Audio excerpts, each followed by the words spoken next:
Qué dulce sentir que mi corazón goza humildemente de un grande amor.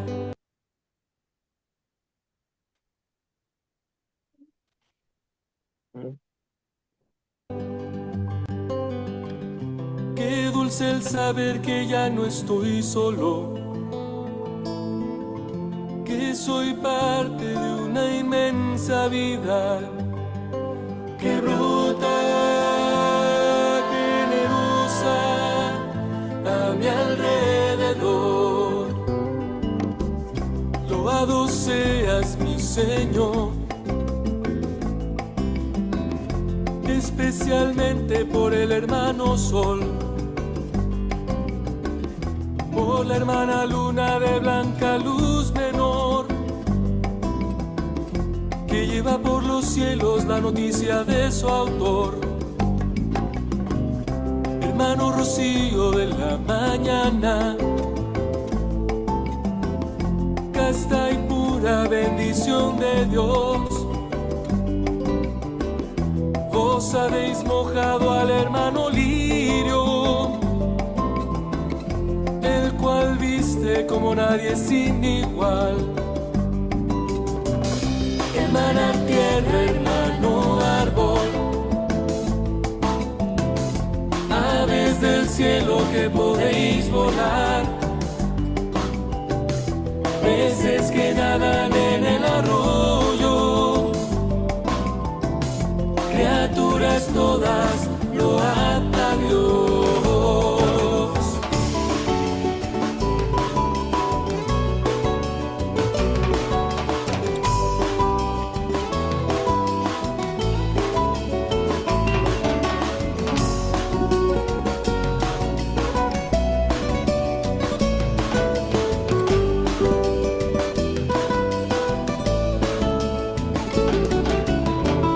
Qué dulce sentir que mi corazón goza humildemente de un grande amor. Qué dulce el saber que ya no estoy solo, que soy parte de una inmensa vida que brota generosa a mi alrededor, que brota generosa a mi alrededor. Que loado seas mi Señor, que soy parte, me has hecho parte de una inmensa vida que brota generosa a mi alrededor.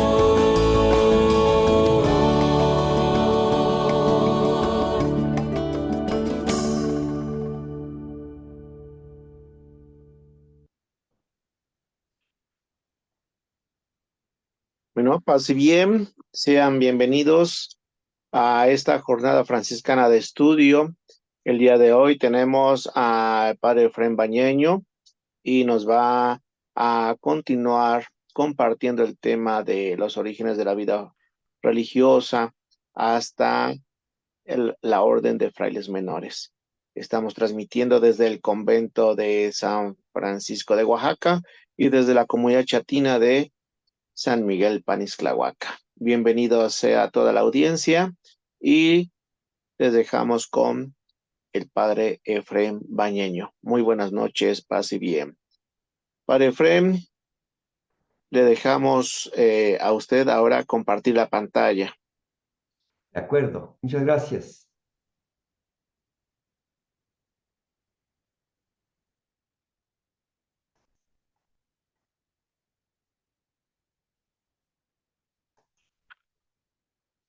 Entonces, vamos a ver.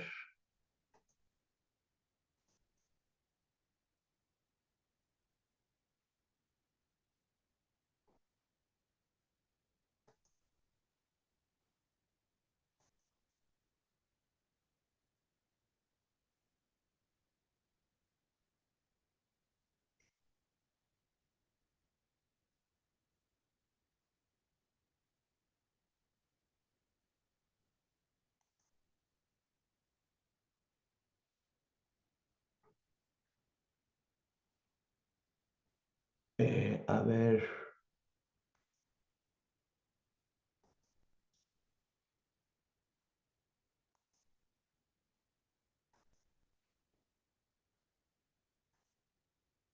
¿Ya se ve? Sí, ya Sí, Bueno, era más, si gusta, muy bien, eso, pues entonces vamos hacerlo en grande. vamos a ponerla en grande y ya. Ok, ya, ahora sí, ¿verdad? Eh, ¿Ya? eh, este, está terminando de cargar, creo.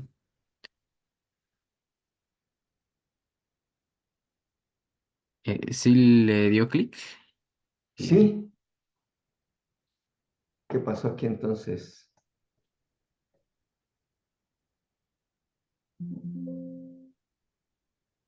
¿No se ve?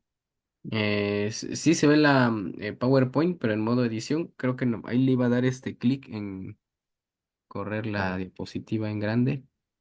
sí, ya se lo di. Nomás Ujú. que, espérame. A ver, aquí se lo doy, pero creo que cuando se lo doy es cuando, a Ahí, ver, ahí va.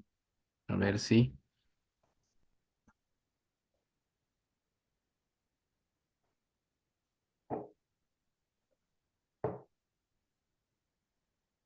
¿Qué pasa, no? No, solamente vemos sí vemos su PowerPoint, pero en modo como de edición que le llamamos. Ajá. ¿Qué hay que hacer entonces? A ver, que ya no le sé mucho esto. Ajá. Si gusta puede dejar de compartir y volver a recompartir el PowerPoint y ahora sí cuando le dé compartir ya le da en el botón de Ok, entonces vamos a presentar dejar, las diapositivas. está Ajá. dejamos de compartir, ¿no? Primero. Ok, Ujú. ahí está. Ahora, Puede volver otra vez a compartir y elegir la, la ok, presentación. ahí está ya la presentación. Ujú.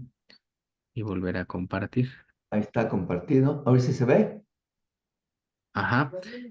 Ahora nomás le da correr la diapositiva, porque creo que.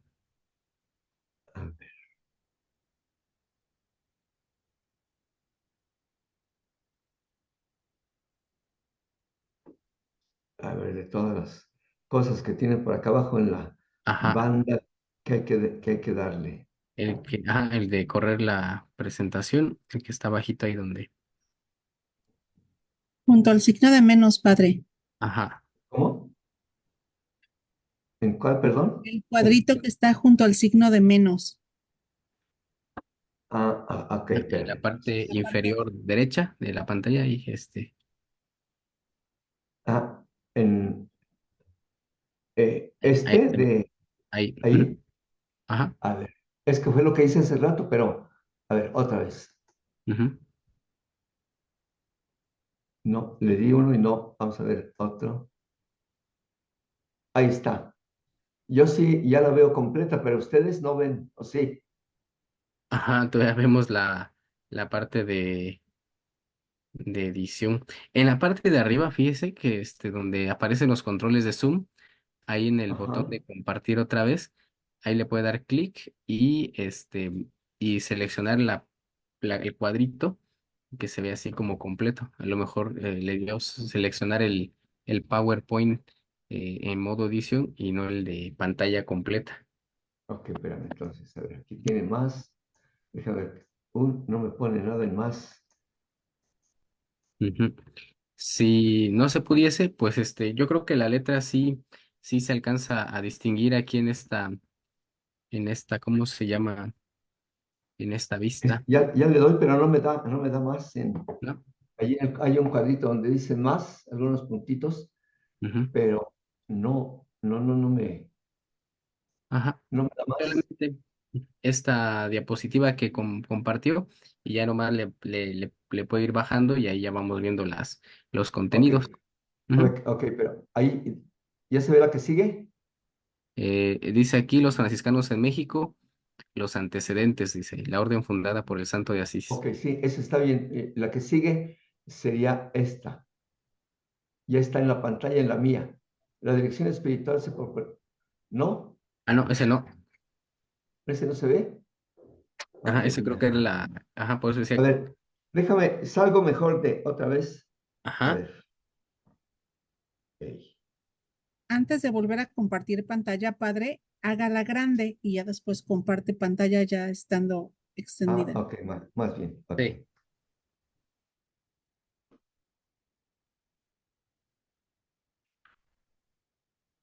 Espérame, porque es que. A ver, aquí. Mm, ah,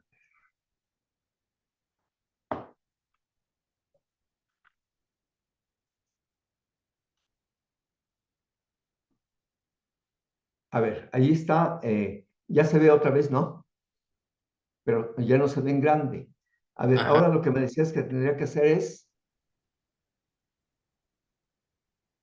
Ujú. Sería, en mi caso, yo le recomendaría salir, hacerla Ajá. grande y entonces ya después comparte pantalla. Ok, a ver, entonces dejo de compartir. Ahí va. Ujú. Ahí está.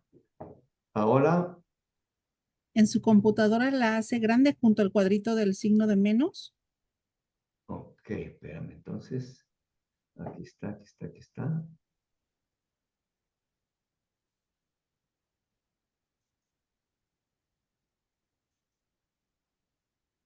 Y Ajá. ya que usted Ahora la vea sí. amplia, ahora sí comparta. Ok, pero para compartir, aquí ya se me quitaron todas las bandas. ¿Dónde las puedo encontrar? Ah, se le ocultan. A En ver, este caso, como mencionaban, sí se logra observar aún estando pequeña, entonces por nosotros yo creo que no hay ningún problema. pues creo que va a ser lo único, porque si no nos vamos a tardar aquí mucho y Sí. esto no va. A ver, Ajá. espera. Sí, no es como que se pueda ir viendo el movimiento, porque creo que A ver, aunque ahora comparte. sí, Ajá, a pero ver. a ver, ahora sí se ve esta que sigue, la dirección espiritual, ¿se A ver. proponía la observancia? No. Nomás con que la comparta pantalla. Ah, Para, ok, sí, sí, sí. De acuerdo, sí, espérate, porque sí sí. estaba. A ver, entonces, partimos pantalla.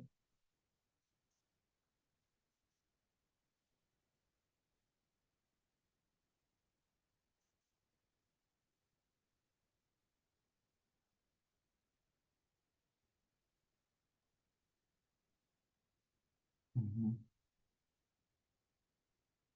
Oye, ¿qué está pasando con este aparato que ahorita ya no veo, ya no me salen las tiras de compartir pantalla y todo lo demás que sale?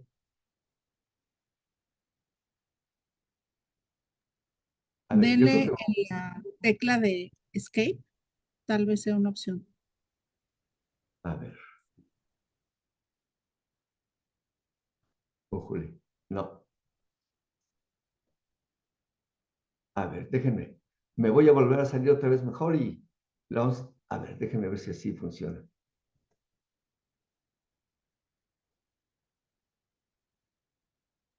A ver.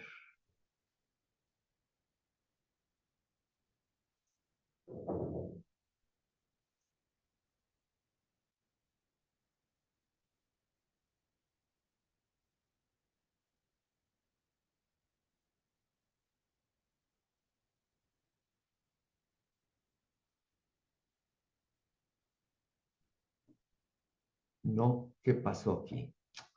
Madre mía, espérenme.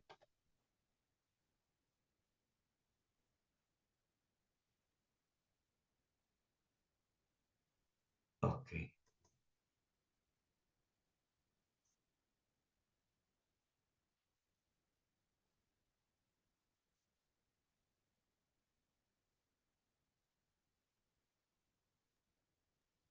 Listo, ya se ve, padre.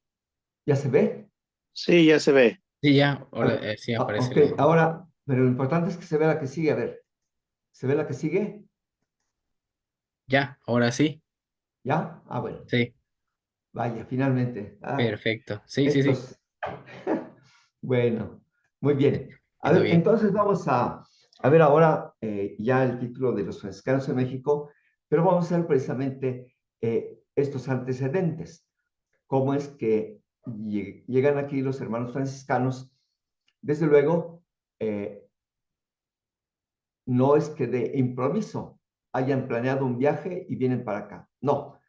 Antes de llegar a México, ya la orden franciscana tenía, no 8, tenía apenas, recuerden, 13 al 16, apenas 3 siglos, no 8, 3 siglos de existencia y toda una historia. Entonces, ¿qué es lo que va a pasar en estos antecedentes? Estos 3 siglos. Siglo XIII es cuando vive San Francisco, es cuando comienza la orden como tal, aprobada 1223, 8 siglos apenas el año pasado. Pero ¿qué hay antes? ¿Qué hay antes de este acontecimiento? Bien, lo que hay antes es que comienza a crecer el grupo después de la muerte de San Francisco y al menos 3 direcciones, 3 aspectos, 3 tendencias, por llamarlo de alguna manera, se van a poner de manifiesto. La primera, la espiritual, que va a concretizar, que va a hacerse visible en aquel grupo de hermanos llamados los espirituales. ¿Sí? De estos no hablamos ahora porque también tiene toda una historia este grupo llamado de los espirituales. Simplemente, ahorita lo que les digo yo es que terminan hacia 1317, un poco menos del siglo después de que es fundada la orden. Termina este grupo y de una manera bastante, pues, desastrosa, mal, el título que queramos dar. ¿Por qué? Porque es un grupo de hermanos que reciben el nombre de espirituales porque la regla dice, cuando no pueden espiritualmente guardar la regla, observar la regla, pueden recurrir a sus ministros. Entonces ellos decían, nosotros estamos guardando la regla espiritualmente, como se lee en el texto. Pero esa espiritual implicaba una observancia de la pobreza extrema. De tal modo que hacia 1300, más o menos 16 por allí, se enfrentan con el Papa Juan XXII con el argumento de la pobreza. La pobreza es la que va a estar en el centro de esta discusión. Si ustedes pueden, bueno, ya han de haber visto algunos de ustedes la película de El nombre de la rosa. El nombre de la rosa no es que trate directamente este acontecimiento, pero sí el tema de que es en un monasterio benedictino donde va a tener lugar el encuentro de los representantes del Papa y de los hermanos franciscanos del grupo de los espirituales para discutir el tema de la pobreza. Ustedes cuando puedan vean la película, está muy interesante y el tema es ese. ¿Cómo termina? Termina que algunos de los hermanos, por lo menos 5, fueron condenados porque se resistieron a aceptar la doctrina del Papa y fueron quemados en la plaza de Narbona como herejes. De esa manera tan drástica termina este grupo de los espirituales. Son parte de nuestra historia y es el caminar también de una orden que está y que sigue viva. Pero ese es a grandes rasgos este grupo de los espirituales que creció bastante con 3 focos, uno que era en lo que se llama la parte de las Marcas, en la costa oriental occidental del Adriático, el otro en la Toscana y el otro en el sur de Francia.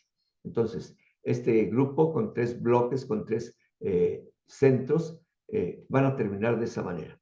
Entonces, ahí es donde está esto. Después, la jurídica. Esta es la que va a dar vida a los conventuales. Los hermanos conventuales se van a mantener ellos en esta línea de lo legal, lo jurídico, lo que está mandado, y como ellos habían obtenido bastantes privilegios por parte de la Santa Sede, sobre todo en tiempo de Gregorio IX, entonces ellos continúan así. Si no, pues nosotros hemos adquirido todo esto, nosotros no podemos renunciar a todo esto porque legalmente, jurídicamente, canónicamente, hemos adquirido todo lo que tenemos. Y son los que perduran hasta la actualidad. Y después la intermedia entre estos dos, que serían los observantes. La observancia. A ver, ¿qué es lo que sucede con esto de la observancia? A mediados del siglo XIV, la orden ya estaba, en general, podríamos decir, bastante relajada. Ya había grandes conventos.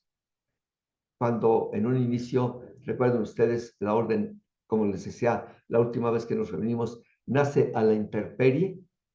No hay conventos, solamente lugares muy pequeños donde los frailes pasan la noche. A veces la pasaban en algún pórtico de una iglesia, o si el sacerdote les daba permiso, podían pasarla adentro, por ahí en algún lugar. Hasta que ya en el siglo XIII, mediados del siglo XIV, mediados del siglo XIV, ya los hermanos tienen esos enormes conventos al interior de las ciudades. Es entonces cuando comienza este movimiento de la observancia. Y habría que subrayar aquí que lo comienza un hermano laico, un hermano que no era clérigo, que no tenía las órdenes sagradas. Es el que inicia este movimiento pidiendo permiso a su provincial. Esto es lo importante. Pide permiso a su provincial para iniciar este retorno, por así decirlo. Eso de que nos hablan el Vaticano II en el documento sobre la vida religiosa, prácticamente él es el que comienza a ponerlo en práctica. Pide permiso a su provincial porque quieren volver a las fuentes, a los orígenes. ¿Y qué es lo que sucede? Que el provincial le da permiso y entonces se van a un eremitorio muy sencillo, donde las celdas son demasiado pobres, donde ellos tienen también que trabajar para vivir y recurrir a la mendicación solamente en caso de necesidad. Bajan periódicamente a convivir con la gente del pueblo, de su eremitorio, están con ellos, les predican, y es así como va iniciándose este movimiento de la observancia. El hermano que lo inicia es Pauluccio de Trinci. Pauluccio de Trinci era de familia, diríamos así, un poquito noble, y obtiene los permisos y es como comienza la observancia.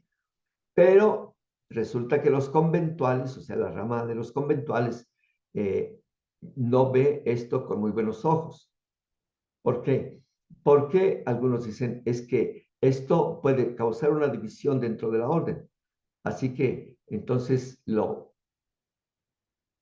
tratan de reprimirlo, y hay un tiempo en el que, previo a Pauluccio, efectivamente, ese movimiento de la observancia es reprimido. Y con Pauluccio, hacia 1350 más o menos, ya es que comienza a multiplicarse. ¿Por qué? Porque les conceden entonces ya, cuando él ya está a punto de morir, les conceden que tengan sus guardianes propios, que tengan un vicario que los organice a ellos, que puedan recibir novicios, que puedan seguir recibiendo frailes de los conventuales que quieran entrar dentro de este movimiento. Y es así como va creciendo poco a poco este movimiento de la observancia. A tal punto crece que después prácticamente supera en número a la conventualidad, a los frailes conventuales. Pero ahora son este movimiento de la observancia, los observantes. Y va creciendo tanto que tienen que nombrar 2 vicarios 2 vicarios generales para los observantes. Estos vicarios los elegían entre ellos, entre los observantes, pero tenían que ser aprobados por el ministro general. El ministro general tiene la autoridad dentro de la orden y es el que va a aprobar a los vicarios. Hay 2. Primeramente había solo uno para toda la observancia, cuando no eran tantos. Pero después, cuando ya son miles, entonces hay 2 vicarios. Uno para un vicario ultramontano y un vicario cismontano. Cismontano es Italia y todo lo que podría llamarse hoy la Europa oriental. Y cismontano es todo lo que sería la Europa occidental. Entonces, hay 2 vicarios elegidos entre los mismos observantes, pero para que pudieran ejercer canónicamente, legalmente, tenían que recibir la aprobación oficial del ministro general y el ministro general seguía siendo conventual. Entonces, es así como hay que describir este primer momento de la orden en este tiempo en el cual los hermanos ya comienzan a crecer bastante, siglo XIV, ya es algo que podríamos decir se nota a nivel de la orden este crecimiento. ¿Qué más va a haber? Bien, los espirituales que se proponían, la dirección pues de los espirituales que se proponían, pues se proponían la observancia de la regla, como también los conventuales, indudablemente, pero según su más estricto modo de entenderla e interpretarla literalmente. Entonces, eso es lo que va a hacer esto. Según esto, ¿qué había que guardar? Pues guardar y observar la regla a la letra, sin glosa alguna. Glosa es interpretación, sin comentario alguno. Así es como entendían ellos. Sí, tenemos que observar la regla, pero esa regla al pie de la letra, tal cual, sin ningún comentario, tal y como está ahí la letra. Entonces, este grupo de hermanos, este grupo de frailes, los espirituales, eran eso, personas muy piadosas. Por eso les viene también el nombre de espirituales. Exigían una pobreza rigurosa, tanto en las habitaciones, porque prácticamente no tenían conventos, sino eremitorios, pero no solo en las habitaciones, también en el mobiliario de la habitación, que se reducía a unas tablas para dormir con algo, una tela, alguna cosa, colchoneta, diríamos nosotros hoy, lo indispensable en la habitación, y también en su modo de vestir, también lo indispensable, es decir, una pobreza radical, estricta. Ese es el nombre de los espirituales. Y ya les decía yo, ellos van a tener 3 focos principales en las Marcas, la Toscana y después el sur de Francia. Estos espirituales, lo característico que podemos decir es que son personas muy piadosas, no son personas que estén pensando en maldades, vamos a acabar con la orden, no, simplemente quiere vivir su vida al pie de la letra según lo dice la regla. Entonces, esta observancia tiene que ser así, digamos nosotros hoy, extrema, rigurosa. Bien, ¿cuál va a ser la de los conventuales? Esto es lo que va a suceder con los espirituales. La manera jurídica de interpretar la regla se basa en los estudios, en las directrices de los canonistas, de los juristas. Lo que dentro de la Iglesia Católica es el derecho, esos son los canonistas. ¿Por qué? Porque se llama derecho canónico, es decir, está hecho, como todas las leyes, a base de cánones que son directrices, pero bien precisas.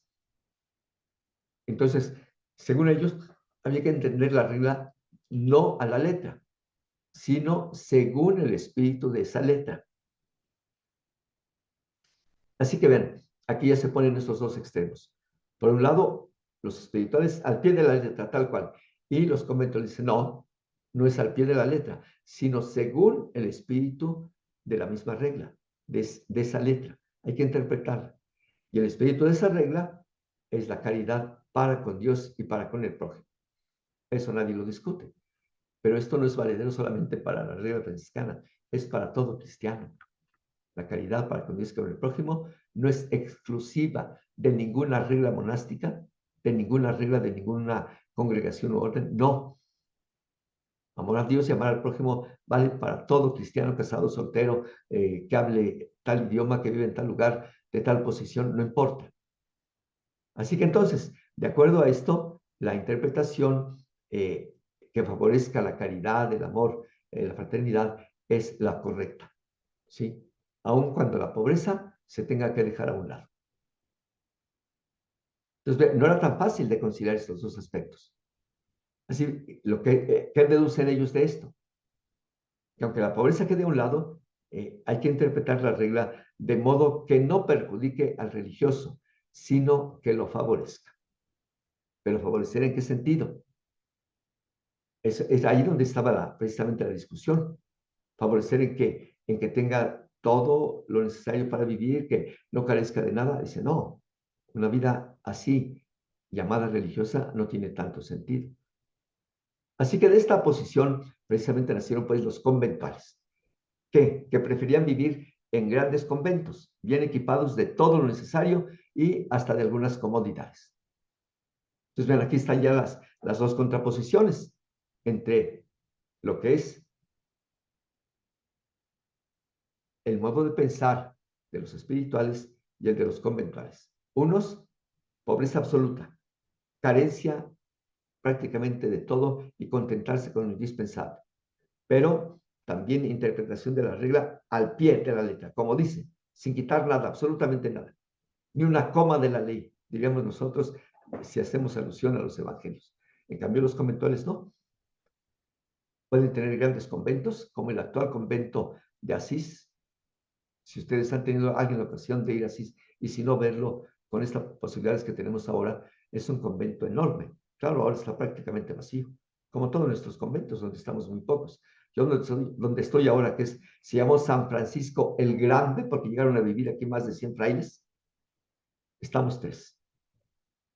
Así que, pero la conventualidad era lo que tenía, grandes conventos, bien equipados de todo lo necesario y hasta de alguna comodidad. Entonces, vean, aquí ya. Vamos entonces al otro.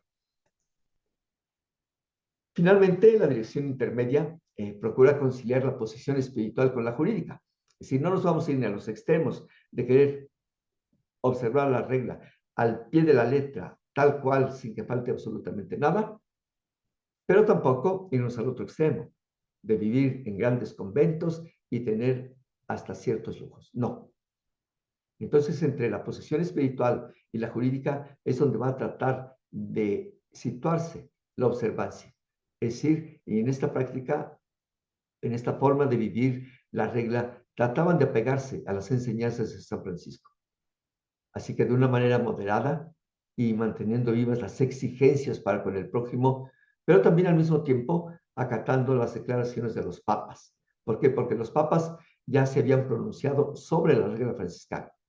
Precisamente cuando el tiempo de los espirituales, y ya desde antes de que comenzaran los espirituales, los papas tuvieron que intervenir para dar algunas directrices de cómo había que observar la regla que había dejado San Francisco para sus hermanos. Ya en 1230, por ejemplo, Gregorio IX había declarado que el testamento no era otra regla. ¿Por qué? Porque estos espirituales, y de ahí precisamente nació ponerse en contra de la iglesia, entre comillas, de los espirituales, porque el Papa Gregorio IX en 1230, con una bula había declarado, el testamento no obliga como si fuera una regla. Los que quieran guardarlo, los que quieran observar lo que allí dice, magnífico, estupendo, pero no comete ningún pecado el que no guarde como si fuera una regla el testamento. Y esto fue lo que estalló el movimiento espiritual. ¿Por qué? Porque antes de esta declaración del Papa Gregorio IX, el testamento era guardado como si fuera una regla. Entonces esto trajo inquietud en la orden y tuvieron que recurrir al Papa. Dice, bueno, nosotros no nos ponemos de acuerdo, así que vamos con el Papa a que él solucione esto. El testamento, ¿tenemos que guardarlo como si fuera regla o no? Porque un grupo de los espirituales que ya estaba creciendo decía que sí, y los demás, todavía no había observantes, comentó y decían no. Bueno, pues ni ustedes ni nosotros, que el Papa lo diga. Y el Papa lo dijo. Pero esta decisión del Papa en 1230 fue lo que aceleró, por así decirlo, el crecimiento de los espirituales y también su enfrentamiento cada vez más fuerte con la autoridad de la Iglesia, hasta que llegó, como les decía yo, en 1318 al enfrentamiento con el Papa Juan XXII en Narbona, donde algunos de ellos murieron así, quemados. Bien, entonces, pues, ¿qué es lo que va a hacer la observancia? A tratar de guardar esta posición intermedia. Esa es la que van a guardar los observantes. Ni el extremo de irse a querer guardar la regla al pie de la letra sin que falte absolutamente nada, pero tampoco al otro de tener grandes conventos donde poder vivir y tener todo lo necesario, hasta a veces más de lo necesario. Entonces, esto es lo que hasta ahora, hasta aquí vamos viendo esto. Bien, ¿qué más vamos a pasar? Este movimiento de la observancia o de la regular observancia, como se dice, ya lo habíamos dicho, ya simplemente lo repaso ahora, porque es en lo que nos vamos a detener un poco más. Lo inicia en 1368, la segunda mitad del siglo XIV, el beato Pauluccio Trinchi de Foligno, y tenía como objetivo que volver a la primitiva intuición evangélica de San Francisco, acentuando la pobreza, el carácter eremítico contemplativo de la fraternidad, el trabajo y la predicación en las aldeas cercanas a los eremitorios. Vean, ahí está. Por eso, pero yo les decía que nació antes. Sí, porque hubo otros intentos de iniciar este movimiento, pero fue precisamente ya hasta 1318 con Pauluccio, cuando con todos los permisos habidos y por haber, propiamente se puede llamar inicio de la observancia. Pero vean las características que tiene, es lo que nos interesa. Una acentuación, un insistir en la pobreza. Sin irse tampoco a las exageraciones. Eremítico, es decir, vivir apartados, en eremitorios, en eremos, es decir, en lugares retirados donde no estuviera la población de la demás gente al lado de la iglesia o de donde vivían los hermanos. Eremítico, pero con un carácter contemplativo, mucha oración en estos eremitorios, mucho tiempo dedicado a la meditación, a la reflexión, el trabajo. Era importantísimo trabajar allí mismo o incluso algunos trabajar con la gente, ayudándoles en lo que ellos sabían. ¿Por qué? Porque se trataba de volver a aquellos orígenes. Y esto implicaba sobre todo el hecho de hacer revivir aquellos momentos de inicio de la orden. Y recuerden ustedes que en la orden, en un principio, los que querían entrar a hacerse frailes solicitaban, entraban, y recuerden que por lo menos los 11 primeros años no tuvimos noviciado oficialmente. Ese va a ser hasta 1220. Entonces, ¿qué es lo que hacían estos jóvenes o no tan jóvenes que ingresaban en la orden? Que eran recibidos, se les daba el hábito y después, para subsistir, cada quien podía tener incluso algunas herramientas de su trabajo de antes de ser fraile. Si tú eras carpintero, podías tener tus herramientas para seguir trabajando, no en una carpintería propia, sino ir a buscar en el pueblo, en la ciudad, algún carpintero que te quisiera ocupar como su ayudante y ayudabas. Eras campesino, te ibas al campo a ayudar en las tareas del campo. Eras herrero, en fin, era eso. Entonces el trabajo era parte importante en estos eremitorios, pero también la predicación. Recuerden ustedes que la forma eremítica, es decir, en soledad, en silencio, de vivir de los frailes, no ha sido nunca permanente, es temporal. Los hermanos podemos ir a los ermitorios por un tiempo para recargar pilas, digamos hoy,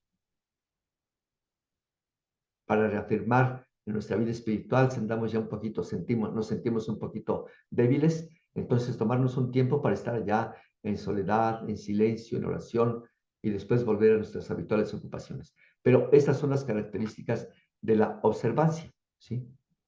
La observancia, así es como va a quedar. La inicia un hermano que no es sacerdote. Allí, en este movimiento, la pobreza tiene un papel importante, no extremo, lo hemos dicho ya antes, un carácter eremítico y contemplativo, es decir, de soledad, de aislamiento, de silencio, para la oración, para la meditación, la vida en fraternidad, el trabajo, parte importante, y la predicación.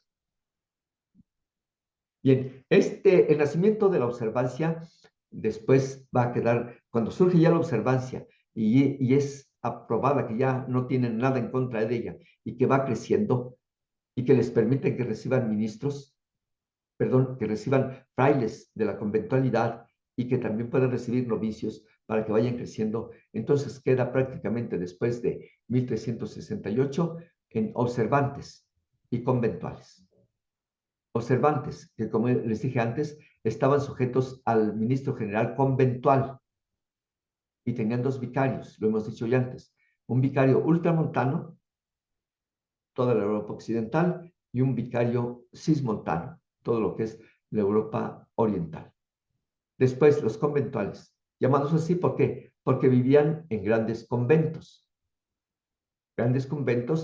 pero en ciudades, en poblaciones urbanas, con un régimen casi monástico, en tanto que los observantes vivían en eremitorios, fuera de las ciudades, fuera de las grandes y de las poblaciones, para estar más en contacto con la naturaleza y tener más este ambiente de meditación, de silencio. Los conventuales no. Los grandes conventos estaban en los centros urbanos y su vida era casi una vida monástica. Por eso es que después nos va a quedar a los franciscanos mucho, en algunos aspectos, muy remarcados de monjes. ¿Cuáles eran, por ejemplo, en ese tiempo?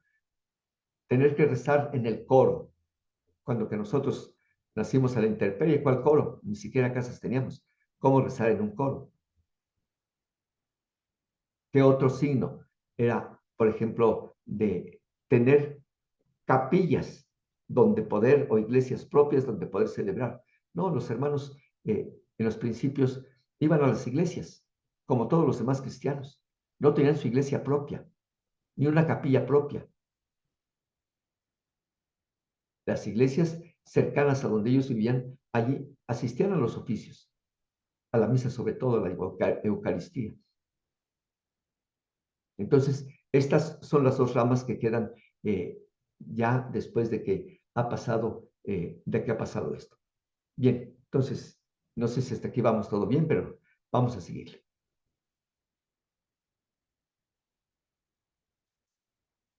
En la observancia creció rápidamente. Prácticamente, les decía yo, todos los países de la Europa, tanto oriental como occidental. Pero paulatinamente se fue deteriorando. Por ejemplo, ya para 1518, las nuevas constituciones de la familia cismontana no las aceptó. No aceptó esas constituciones.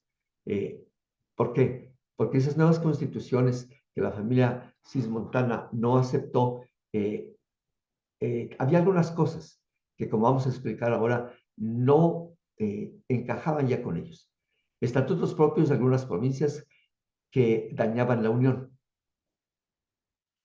Alternancia del generato entre cismontanos y ultramontanos. La cuestión de los síndicos apostólicos. Cismontanos un tanto relajados y ultramontanos muy rígidos. Es entonces cuando aparecen los movimientos de estricta observancia y más estricta observancia, que se concretizaron en diferentes grupos. A ver, déjenme antes explicarles todo esto. Entonces, la observancia crece y muy rápidamente, pero resulta que también con el crecimiento y sin ir reforzando la parte espiritual, la parte fraterna, la parte de convivencia, también las cosas se van deteriorando. Entonces, estas nuevas constituciones, la familia cismontana no las aceptó. ¿Por qué? Porque eran bastante estrictas. Entonces, vean, ya esta observancia que nace precisamente tratando de volver a la primitiva observancia, ya se está relajando. Después, estatutos propios. Algunas provincias van a pedir de observantes tener sus estatutos propios. Y esto, lógicamente, iba a dañar la unión. ¿Por qué? Porque entonces al rato cada provincia iba a querer sus estatutos propios para regirse y entonces unas constituciones generales ya no iban a servir de gran cosa. Además, aquí también la alternancia del generalato entre cismontanos y ultramontanos, pero aquí más bien del generalato en cuanto a vicarios generales, porque los observantes no tenían ministros, todos eran vicarios. El vicario general, aunque tuviera más gente que los conventuales, era vicario, no era ministro. Tanto cismontanos como ultramontanos eran vicarios, no ministros generales. El ministro general era solamente uno para este tiempo, el conventual. Los observantes, aunque fueran muchos, tenían solamente vicarios generales, vicarios provinciales. No eran ministros, porque ministros ya implicaba el ser conventual. Además, surgió también esto de los síndicos apostólicos. ¿Qué eran los síndicos? Los síndicos eran los que manejaban la economía de los grupos, porque como trataban de guardar la pobreza lo más estrictamente que podían, sin irse a las exageraciones, entonces había los llamados síndicos apostólicos, que eran los que manejaban los bienes de los hermanos. Y los cismontanos ya comenzaban a relajarse. Los ultramontanos trataron de mantener esa rigidez en cuanto a la pobreza. Y como la situación ya está debilitándose en cuanto a la observancia, son observantes, pero ya comienza también la relajación dentro de este movimiento de la observancia, entonces van a surgir, es cuando surgen movimientos de la más estricta observancia. Observancia, estricta observancia y más estricta observancia. Siguen siendo observantes, pero este grupo en especial vamos a hacer de la estricta observancia, no simplemente de la observancia. Ah, no, pero nosotros, ven que ustedes también se están relajando, vamos a ser de la más estricta observancia. Si ustedes quieren una especie así como de competencia entre ellos, pero el caso está en que todo esto ya estaba reflejando un deterioro. Y como si fuera poco, en 1517, antes de estas constituciones, ¿qué es lo que va a suceder? Que cuando se llega ya a esto, déjenme ver, aquí está. Sí, vamos a ver. Todavía nos quedamos acá. ¿Qué es lo que sucede? En 1517. En 1517, la observancia es ya bastante numerosa. Los conventuales son menos ahora. Pero es el tiempo en el que quieren que la observancia sea lo típico de cada orden. Es el tiempo de las observancias, el siglo XV y parte del XVI. ¿Por qué? Porque esta observancia se dio no solamente en la orden franciscana. Esos movimientos de observancia, es decir, de querer volver al espíritu primitivo, se dio también entre los monjes benedictinos, se dio entre los carmelitas, entre los agustinos, entre los dominicos. Es decir, es un movimiento general dentro de la iglesia. Entonces, lo que se quiere es que toda la orden, en este caso de nosotros como franciscanos, abrace la observancia, que la abracen voluntariamente, pero los conventuales se resisten. Entonces, en tiempos del Papa León X, el Papa León X es el que dice, bueno, pues esto que proponemos como iglesia de que sea observante toda la orden, pues vamos a tratar de promoverlo. Pero hubo mucha resistencia por parte de los conventuales y resulta que aquella bula Ite vos in veniam meam es el título de la de la bula, vayan ustedes también a mi viña, que pretendía unir a conventuales y observantes y un solo ministro general, como cuando había comenzado la orden, resulta que no resulta que no funcionó. Entonces el Papa, ¿qué es lo que hace? Bueno, no funcionó la unión, pues entonces que sea bula de división. Y es en 1517 cuando, con esta bula, el Papa León X divide la orden franciscana en conventuales y observantes. Pero hace un cambio. Dice, bueno, como ustedes conventuales no quieren entrar a la observancia al pie de la letra como se está viviendo, pues entonces, de aquí en adelante, después de 1517, a partir de esta fecha, que fue en mayo, porque los capítulos siempre se celebraban en Pentecostés, si a partir de aquí, entonces, el ministro general no será conventual, el ministro general será de la observancia. Y ustedes conventuales tendrán maestro general, que tendrá que ser aprobado a partir de hoy, de que entre en vigor esta bula, tendrá que ser aprobado por el ministro general, que ahora será observante. Como ven, cambiaron los papeles. Antes el ministro general, que era conventual, tenía que aprobar a los vicarios generales ultramontanos y cismontanos. Hoy, a partir de esa bula, 1517, los observantes van a tener el generalato. Va a ser ministro, ya no vicario, ministro general. Y va a tener que aprobar al maestro general de los conventuales. Esto no duró mucho. No duró mucho porque, lógicamente, también entre paréntesis, es el tiempo en el que las influencias de los seglares y sobre todo de la nobleza va a contar muchísimo. Muchísimo va a contar. Entonces, todas las influencias religiosas en cardenales, obispos y demás que tenían los conventuales, juntamente con influencias de tipo civil, como eran príncipes, como eran condes, como eran duques y demás, van a influir para que entonces también el Papa vuelva a dar el título de ministro general al que era maestro conventual de los conventuales. Entonces, después de 1517, dura solamente un tiempo, no recuerdo exactamente los años, pero vuelve nuevamente ahora conventuales y observantes, cada quien con su ministro general. Hay ya dos órdenes, por así decirlo.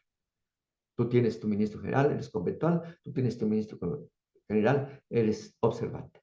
Y dentro de la observancia les decía, cómo ya se notaba este deterioro, entonces, ¿qué es lo que sucede? Que un grupo en Italia de hermanos, viendo que esto ya era decadencia, aunque realmente no era decadencia al 100%, pero sí. Entonces, de la observancia, ¿qué es lo que hacen? Que comienzan ellos también a crear este movimiento de forzar, restaurar, reformar esa observancia. Y son los hermanos de la vida eremítica, que van a recibir después el nombre de capuchinos. 1528, vean, no fueron muchos los años, del 17 al 28, 11 años después, surge este movimiento dentro de la observancia. Hermanos de la vida eremítica van a ser los futuros capuchinos y se van a llamar así precisamente por el hábito. La capucha es lo que más los va a distinguir. ¿Cuál era? Algún día lo trataremos tal vez. En ese tiempo es también cuando tiene mucha importancia la forma del hábito. Y según los capuchinos, el hábito que San Francisco usó es como ellos lo usaban. Claro, los comentarios dicen, no, es como nosotros lo tenemos, y los menores dicen, no, no. Son cuestiones que nunca va a llegar uno a un acuerdo. Pero, en todo caso, la capucha para ellos en Italia fue el distintivo y fue precisamente los niños los que comenzaron a llamarles i cappuccini, cuando los veían. Y se quedó. Pero el nombre original es Hermanos de la Vida Eremítica, ¿sí?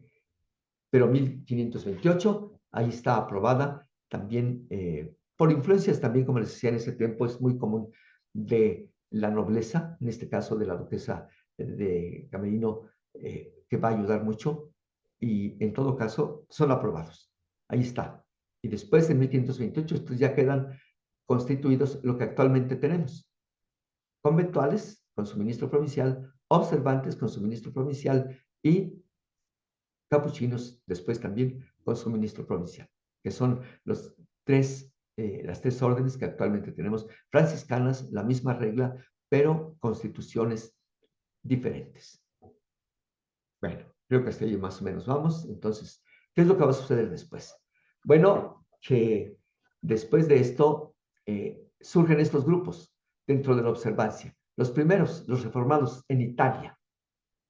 Las casas de retiro comenzaron muy bien, pero con el ministro general Pablo Pisotti fueron mal comprendidas, por lo que Francisco de Jesi y Bernardo de Asti acudieron a Clemente VII, el cual accedió a sus deseos en 1532, ordenando que todas las provincias fueran erigidas en todas, sin excepción, casas a donde pudieran retirarse libremente cuantos quisieran guardar la regla en todo su rigor, pero interpretándola conforme a las declaraciones exit y exhibi. Son dos declaraciones, exit y exhibi, de los papas. Una es de Inocencio IV y la otra de Clemente, seguramente VII, no recuerdo bien ahora.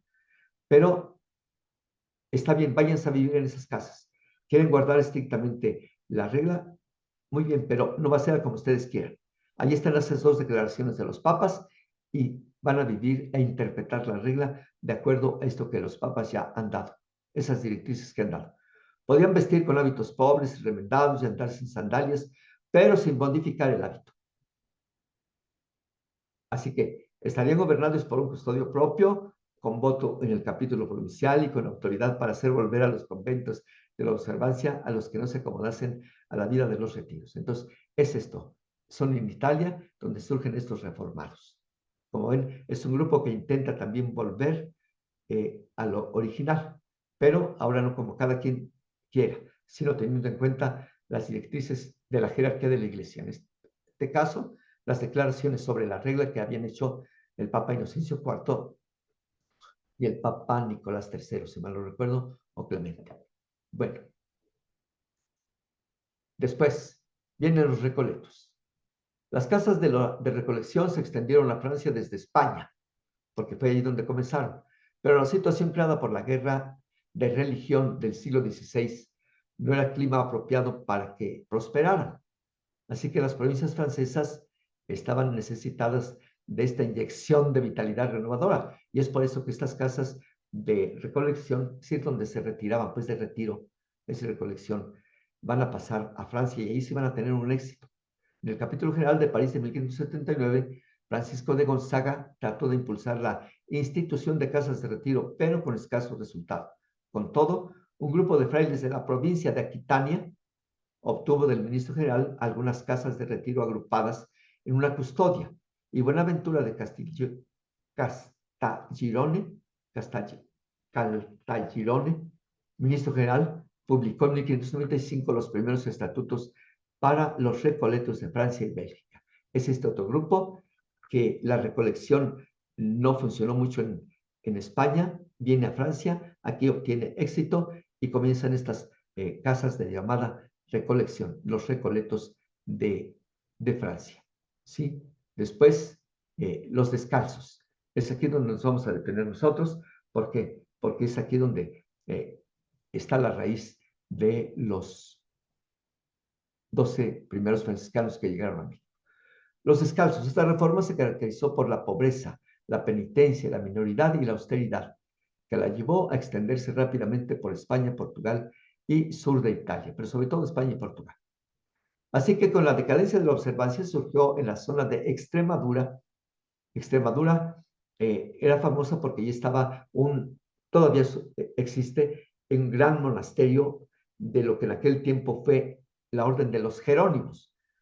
La Orden de los Jerónimos se llegó a extinguir, pero nos quedaron aquí en México resabios.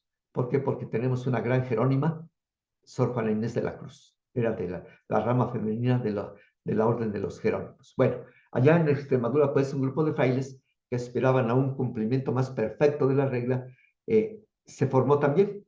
Y sus grandes impulsores fueron, primeramente, Fray Juan de la Puebla y Fray Juan de Guadalupe. Y San Pedro de Alcántara, que va a ser parte del grupo de Fray Juan de Fray Juan de Guadalupe. Bien, vamos con el primero, Fray Juan de la Puebla. Vean, es ya mediados del siglo XV. A los 18 años ingresó con los jerónimos en el monasterio de Nuestra Señora de Guadalupe. Así se llama el monasterio, desde el siglo XVI, antes incluso de que aquí fuera Guadalupe. En 1479, Sixto IV le dispensó los votos monásticos y le permitió ingresar en el convento observante de San Francisco de Trastevere, en Roma. Así que es un español de la nobleza, Gutiérrez de Cetina se llamaba, Gutiérrez II de Cetina, pero se cambió el nombre después por Fray Juan de la Puebla. Entra con los jerónimos porque era la orden, un poquito así, digamos, hoy, como hoy aquí nosotros en México serán los legionarios de Cristo, así eran los jerónimos en España para ese tiempo.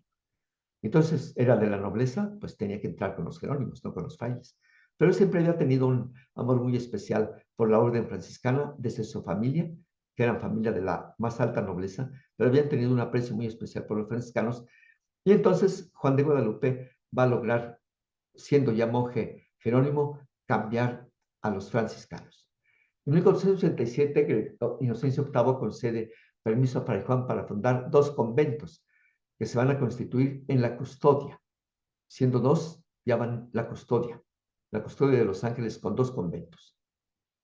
Pese a las reticencias de la observancia, porque la observancia no veía muy bien estos movimientos, el primer convento lo fundó en 1489 en la Sierra Morena y el segundo en el 93 en Guadalcanal.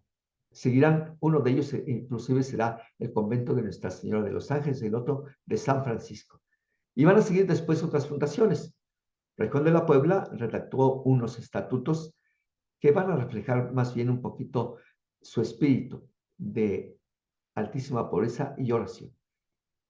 Renunció al primado de Toledo, al que Isabel la Católica le había pedido que accediera, que fuera obispo de Toledo. No, muchas gracias.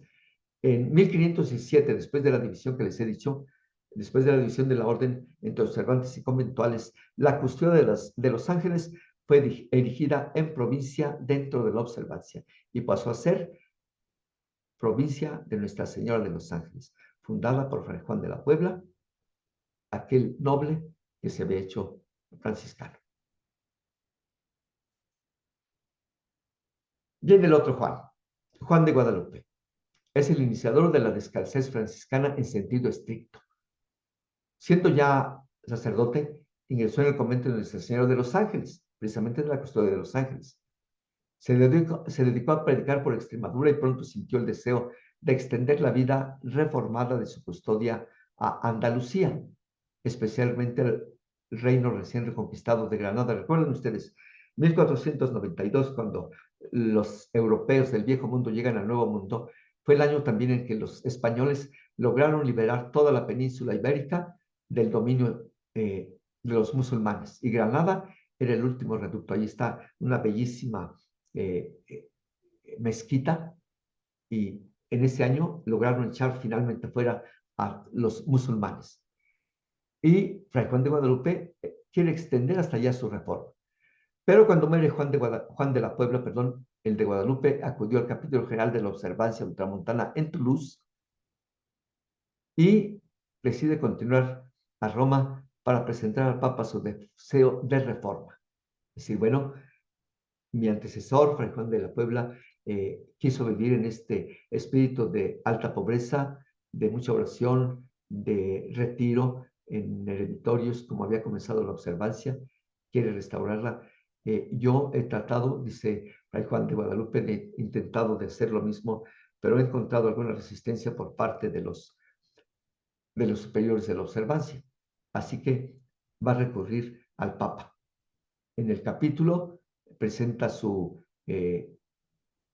deseo, su proyecto, por así decirlo, no es bien visto al 100%, y entonces él recurre a la iglesia, a la autoridad de la iglesia para tratar de obtener aquello que quería. Y en Roma, Fray Juan de Guadalupe no se presenta ante el vicario de la observancia,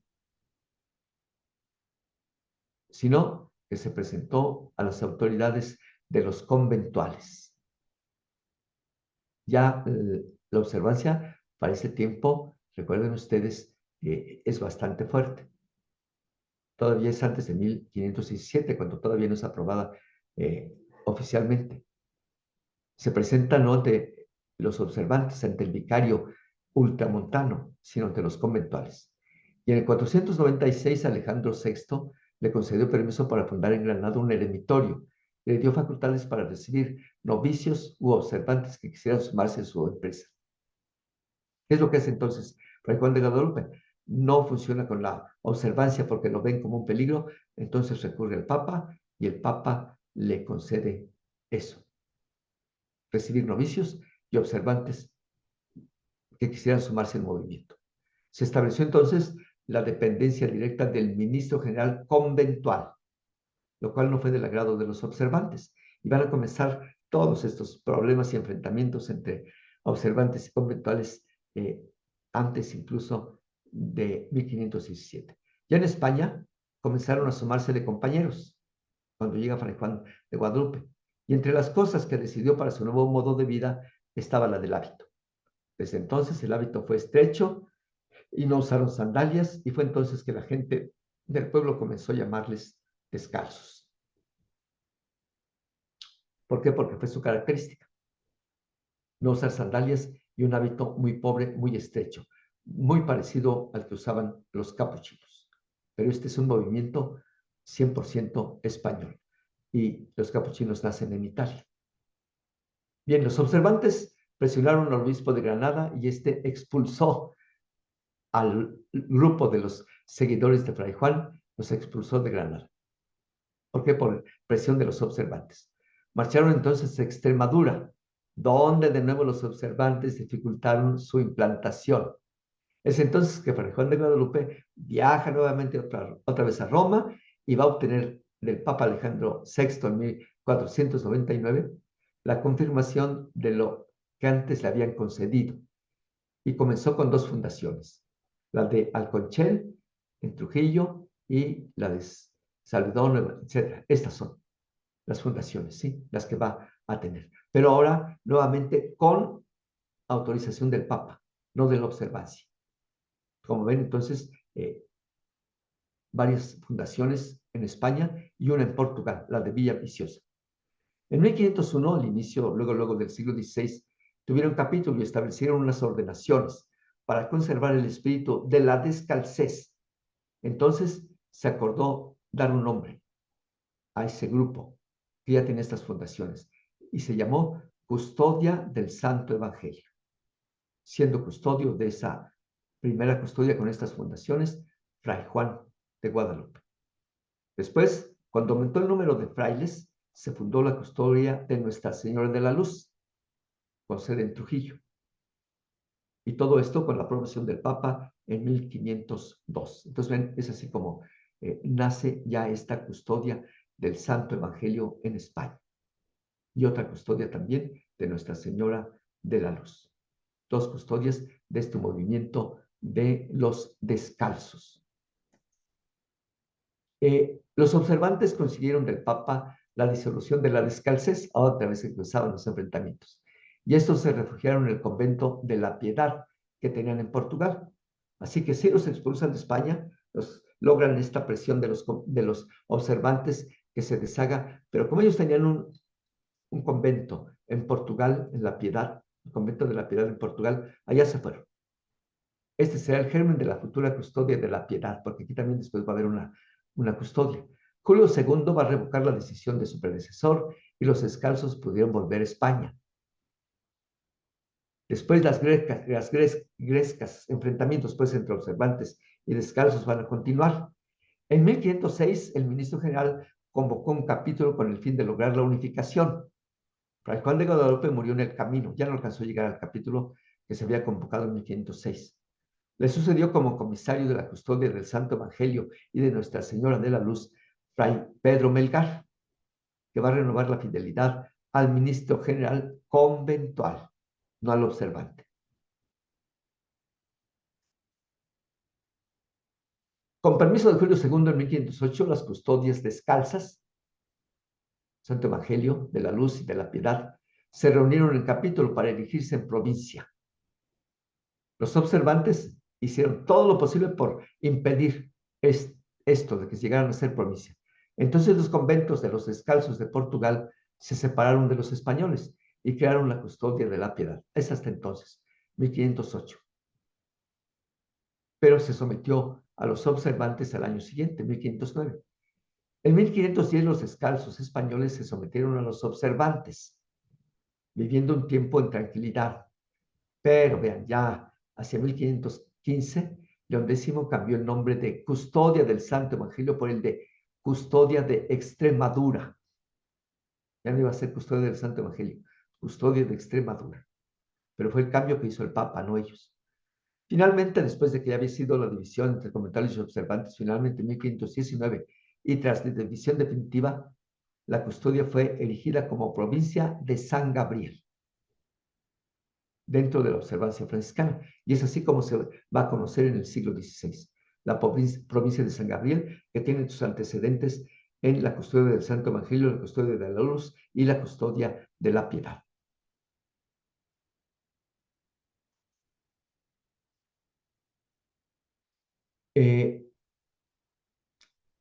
Bueno, a ver, aquí ya esto sería un poquito explicar cómo está esto de las... Espérenme, déjenme ver qué más tenemos. Y finalmente, ok. Bueno, vamos a ver todo un poquito. Sí. A ver, ¿cómo andamos de tiempo? Son ahorita las 9:30. Queríamos revisar a ver si aquí en las redes sociales hay algunas impresiones de los que estén aquí revisando, pero aquí revisando las redes, ahorita todo está tranquilo, solo con algunas reacciones. Ahí mandan saludos de paz y bien. Luego, ajá, paz y bien, paz y bien. Ujú. Bueno, entonces Así, sí, porque es mucha información, apenas la están asimilando. Pues ¿verdad? vamos rápidamente a esto. Sí, Si quieres, Chucho, vamos rápidamente a acabar. Ya nomás son sí. hasta la 20, si mal no recuerdo. Ujú. Sí, Sí, está bien. Ujú. acabamos en la 20 y, Perfecto. y ya. Bueno, ¿cómo está organizada la primera orden? Pues cada una de las familias de las órdenes, OFM como OFM CAP, tiene su ministro general que juntamente con un cuerpo de consejeros definidores gobierna a la familia respectiva, capuchinos, conventuales o menores. Cada una de las familias se divide en provincias y custodias, que por algún tiempo fueron llamadas comisarías provinciales, las custodias. Pero tanto las provincias como las custodias comprenden un determinado territorio y están constituidas por conventos, llamados también fraternidades. Cada provincia es gobernada por un ministro provincial y su definitorio, y la custodia por un custodio y su consejo. Al frente de cada convento está un guardián o un responsable según el número de los frailes. Aquí solamente tengo que hacer esta observación. OFM, CAP y OFM simplemente. ¿Por qué? Porque estos grupos, sobre todo españoles y también algunos de Europa, como los que habíamos visto, los reformados, y en Francia también estos recoletos y luego los descalzos, perduraron todavía hasta el siglo antepasado. Pero fue precisamente con otro León, el Papa León XIII, que dijo, bueno, ya estuvo bien. A ver, estos de la observancia, todavía es que siguen con sus grupos un tanto autónomos porque tienen sus propios estatutos, porque tienen su vicario. No, se acabó. Eso fue en 1897, que dijo el Papa, se acabó. De aquí en adelante serán solamente OFM y ya no habrá que los descalzos, que los recoletos, que los... Nada. Una sola orden y OFM. Y precisamente fue la unión de todos estos grupos. De hecho, se pensó, y algunos querían, sobre todo conventuales capuchinos, bueno, pues eso FM, pero pues UL, Unión Leonina. Pero no, el Papa dijo, no, se queda así. Por eso es que hasta la actualidad es como estamos. OFM como, OFM CAP y OFM simplemente. Así que sería un anacronismo para decir, es que ahora son tres, conventuales, capuchinos y observantes. No, es simplemente franciscanos. Observantes fue un tiempo y fue no solamente exclusiva de los franciscanos, les había explicado, porque es el tiempo de las grandes reformas. Ahí está Santa Teresa de Jesús Descalces, que la tomó precisamente de los franciscanos, porque su director fue Fray Pedro de Alcántara, San Pedro de Alcántara. De ahí viene la influencia de la descalcez franciscana en los carmelitas. Bueno, pero fue entre paréntesis. Entonces, esto es lo que hay que tener en cuenta. Después, ¿qué más? En lo que respecta a nuestro tema, habrá que decir que desde 1530 los franciscanos de México fueron supervisados y superiormente gobernados por un comisario general, delegado del ministro general de la orden. En 1572 se instituyó un nuevo comisario general con residencia en Madrid que supervisaba al comisario general de Nueva España, pero esa jurisdicción del comisario general de Nueva España se extendía desde la incierta frontera del norte hasta la provincia de Nicaragua, y al comisario general de Perú, todas las provincias y custodias franciscanas de América del Sur. Así es como estaba organizada para el siglo XVI la orden franciscana. Después, ¿qué más? Dejemos ahora lo de nosotros. Digo, pasemos nosotros ahora a lo nuestro.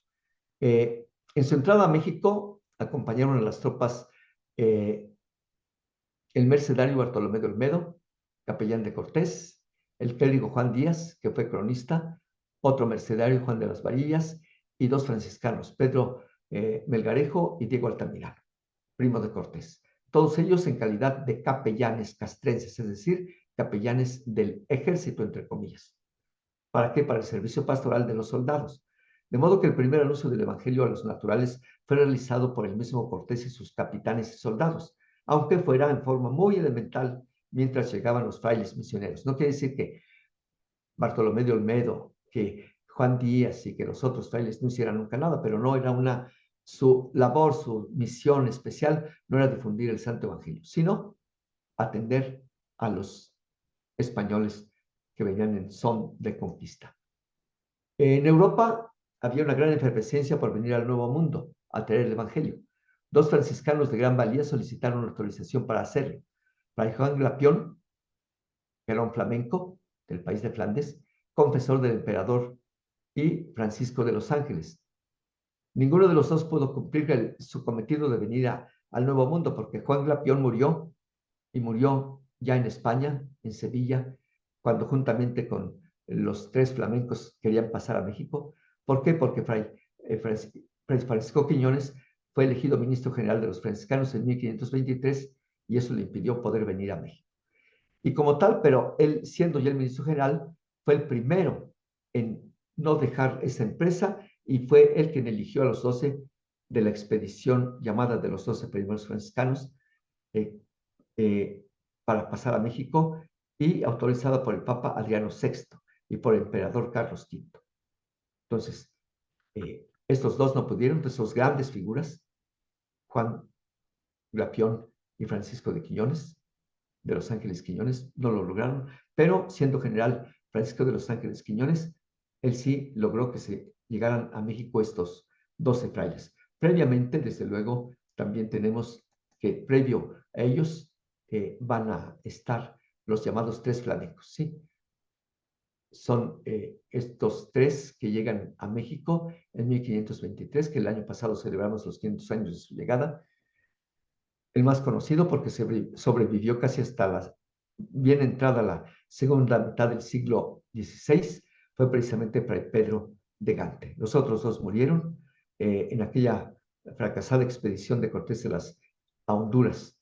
Y según Mendieta, Tecto habría muerto, Fray Juan de Tecto, de hambre, arrimándose un árbol de la pura flaqueza, y ahora, a los pocos días de su regreso a México.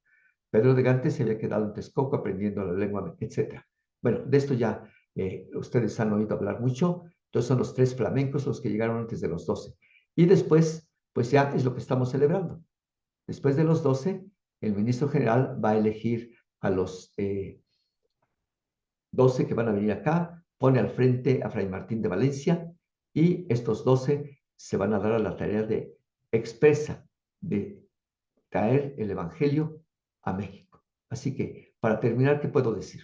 Estos 12, llamados 12 apóstoles de México, el nombre muy bien ganado, fueron 12 y muy buenos apóstoles, llegan a México, se instalaron, no exactamente aquí en San Francisco, donde yo vivo ahora, porque esta iglesia es del siglo XVIII, inicios del XVIII, pero sí dice el cronista que les dio un lote, un solar, muy cerca de donde Moctezuma tenía su, lo que podríamos llamar hoy su zoológico y su jardín botánico, y es en este lugar donde estoy ahora como guardián, donde después se van a instalar definitivamente los 12 y de aquí van a hacer sus salidas a los otros 3 puntos más importantes. Cuando eran 12, se van 3 a Huejotzingo, 3 a Tlaxcala, 3 a Texcoco y 3 se quedan aquí. Y a partir de entonces comienza toda esta odisea. Y, y les decía para terminar que es llegada del Evangelio. Hay que darle más hincapié al Evangelio que a los 12. Nosotros, digamos, no es que estuviéramos haciendo propaganda, mándenos a nosotros, su santidad o su majestad también a nosotros. No, ellos pensaron que nosotros éramos los adecuados en ese tiempo, siglo XVI, para venir, porque además fue a solicitud del propio Cortés, que eran frailes franciscos, como él les llamaba y se les llamaba en ese tiempo. Por eso fue que fueron frailes franciscos los que llegaron, los que comenzaron toda esta obra, de la cual, bien que mal, todos nosotros, frailes menores, somos los continuadores. Bueno, muchas gracias, mis hermanos. Con esto concluimos.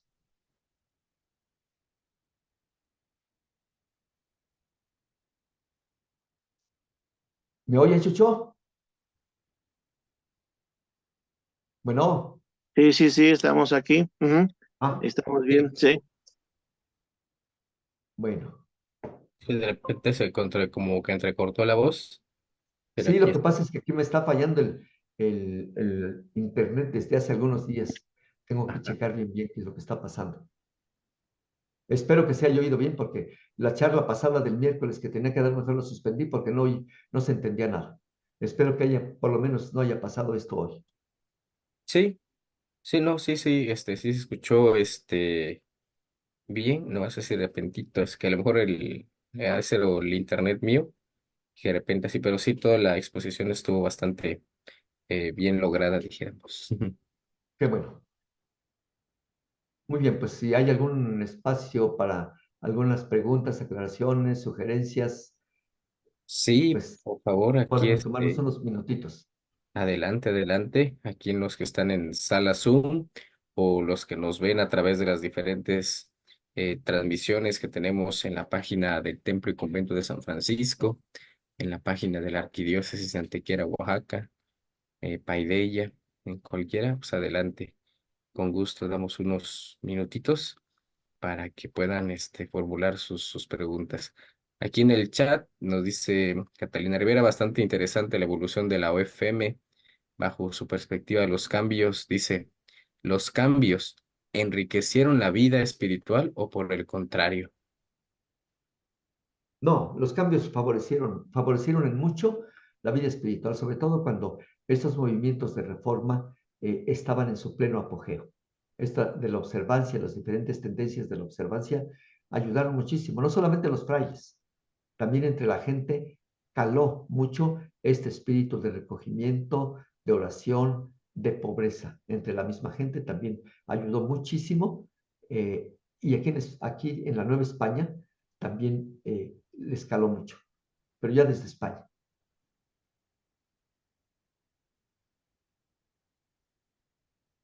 Excelente, muy bien. Luego dice Arely Castillo, excelente sesión. Ojalá podamos tener una extra donde se concluye esta valiosa información.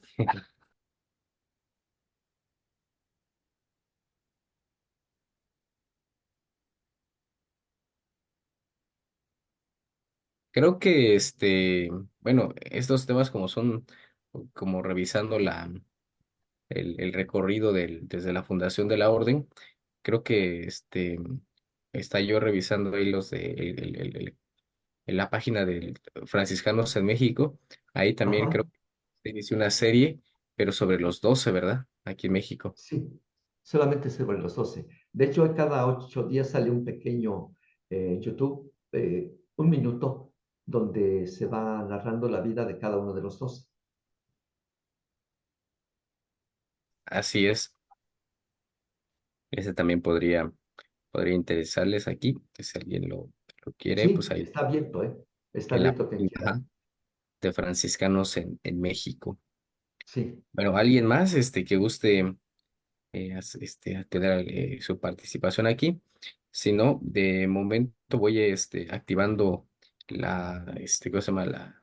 El formulario para que lo puedan ahí contestar el día de hoy y y dejarnos ahí sus respuestas, por favor. Los que hoy estuvieron aquí en la, este, en la sala Zoom. Y bueno, si hay alguna otra intervención, yo aquí estoy revisando las redes y pues dejan el agradecimiento por su exposición.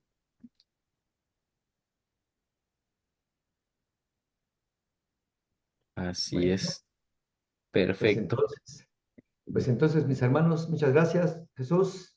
Muchas gracias, hermanas, hermanos, que hayan seguido compartir esto. Después, como les había dicho, yo voy a mandar esto eh, a, a los hermanos que están organizando para que puedan también usar esta información y lo importante está en que se difunda, ¿sí?